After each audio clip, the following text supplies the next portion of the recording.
বন্ধুরা, আমি আমার সকালে কবুতরের খামারে এসে দেখি আমার একটি কবুতর হালকা অসুস্থ রয়েছে। এই কবুতরটি হালকা ঝিম ধরে রয়েছে। দেখেন এই কবুতরটিকে বাদ বাকি সব কবুতর এমনি ঠিকই রয়েছে, কিন্তু এই আলাদা আলাদা আপনাকে এই কবুতরটিকে চিকিৎসা করার জন্য ঘরোয়া উপায় কিভাবে চিকিৎসা করবেন, ঘরে বাড়িতেই সব কিছু রয়েছে ওষুধ। আর তো চলুন আজকে আমরা এই কবুতরটিকে ঘরোয়া উপায়ে ঠিক করার চেষ্টা করব। তো প্রথমত আমার এই কবুতরটিকে আমি ধরে নেব। ধরে নেওয়ার পরে আমি ওকে ওষুধ খেলাবো।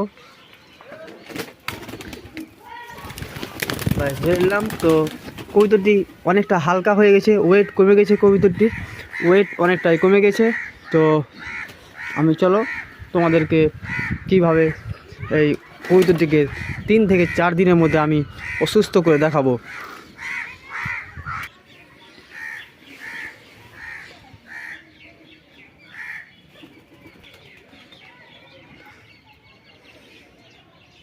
তো বন্ধুরা, প্রথমত একটা আপনি এরকমভাবে রসুনের কুয়া নিয়ে নেবেন, বাড়িতেই রান্নাঘরে পেয়ে যাবেন।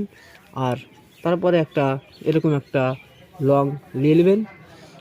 লংটা নেওয়ার পরে আপনাকে একটা কাজ করতে হবে, যে প্রথমত এই রসুনের কুয়াটাকে এরকমভাবে ঠিকভাবে ছিলে নিতে হবে। তো আমি এই ওষুধ কুয়াটাকে ছিলে নিলাম।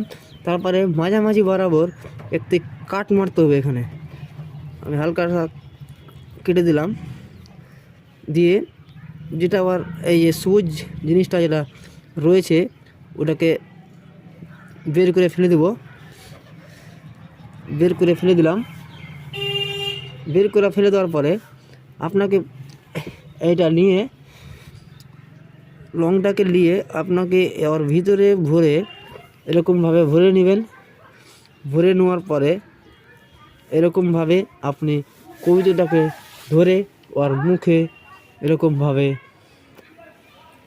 ভরে দিবেন। ভরে দিই এরকমভাবে 2 থেকে 3 দিন খেলে আপনার কবুতরটি একদম সুস্থ হয়ে যাবে।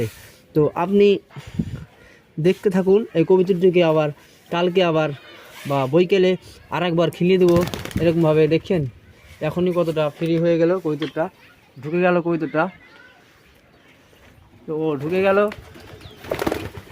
দেখেন ঢুকে আছে। ও এখন ঢুকে গিয়েছে, ঠিক হয়ে যাবে আশা করি।